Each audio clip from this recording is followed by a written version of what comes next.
जो लोग आर्थिक प्रगति में अपना चेहरा नहीं ढूंढ पाए वो सड़कों पर उतर आए और सत्ता बदल के रख दी। बेरोजगारी के इस आलम में इंटर्न से ऊंट के मुंह में जीरा भी नहीं कह सकता हूं मैं। इजहार मोहब्बत से पहले बदनाम नजर हो जाती है।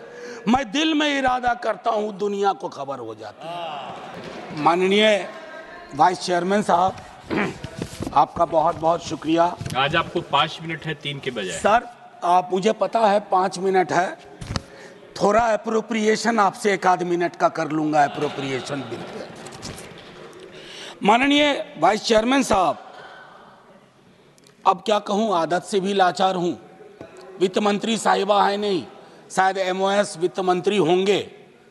मैंने पहले भी बजट वाले अपने इंटरवेंशन में कहा था कि बजट बनाने वालों को आर्टिकल 39 सब क्लॉज सी के बगैर बजट नहीं बनाना चाहिए। अब ये आंकड़ा हमारे देश में कमोबेश सभी के पास है कि 10% लोग 78% तकरीबन संपत्ति पर उनका अधिकार है।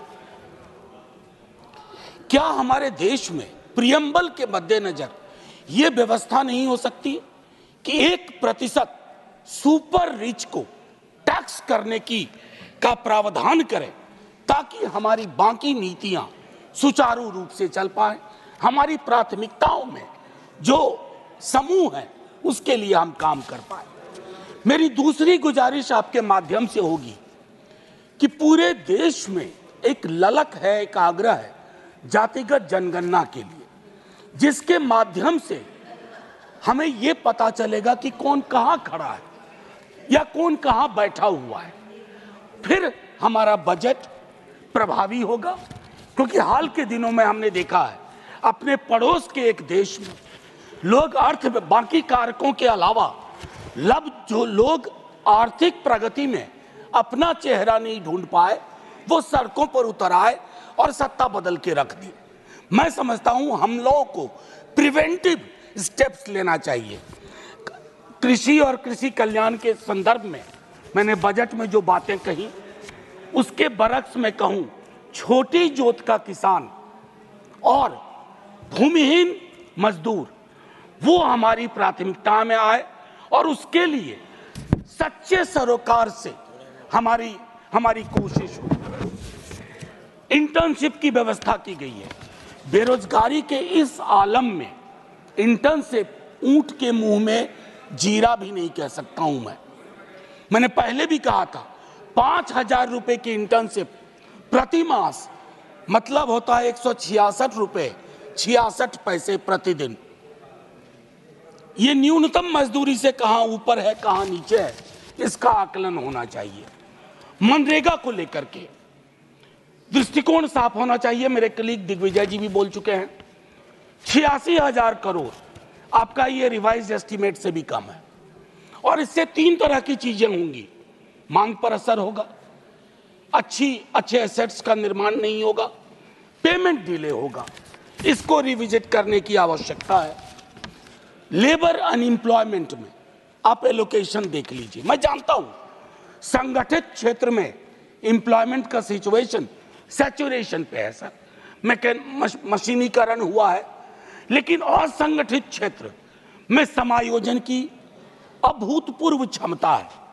जो हम एमएसएमई कहते हैं ना सर, उसमें खास करके माइक्रो और स्मॉल पर हमारा फोकस ज्यादा होना चाहिए ताकि बेरोजगारी का जो ये विकराल जो एक मंजर है उसको हम एड्रेस कर पाए।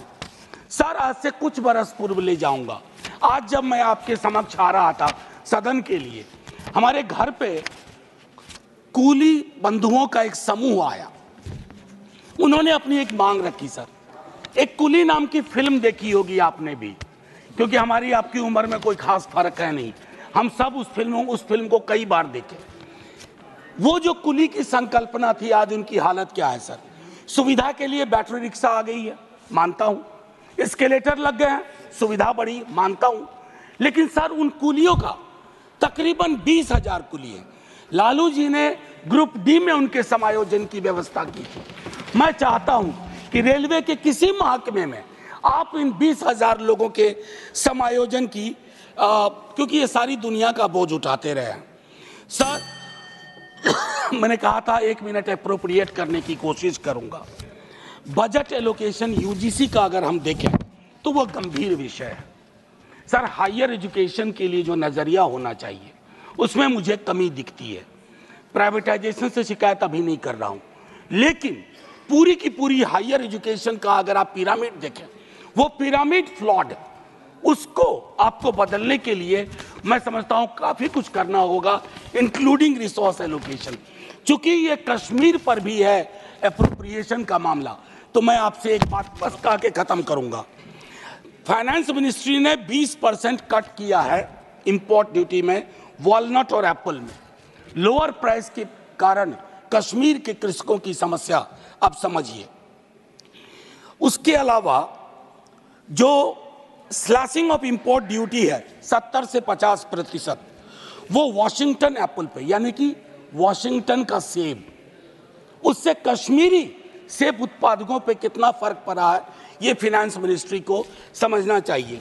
और एक और आखिरी टिप्पणी करूंगा, ये जो कश्मीरी सेफ्रॉन है, आपने इंपोर्ट फ्री सेफ्रॉन ईरान से मांगा कर लिया। नतीजे में क्या हुआ है, कश्मीर का जो सेफ्रॉन का पूरा यूनिट है वो छत विच्छत महसूस कर रहा है।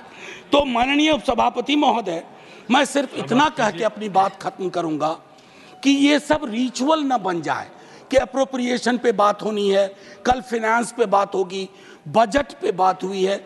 अगर सरोकार प्रदर्शित किए जाते हैं, और ये इसलिए नहीं है, कोई भी परमानेंट नहीं है सर, न वो परमानेंट वहां है न ये लोग परमानेंट यहाँ है, ये बदलाव होता है।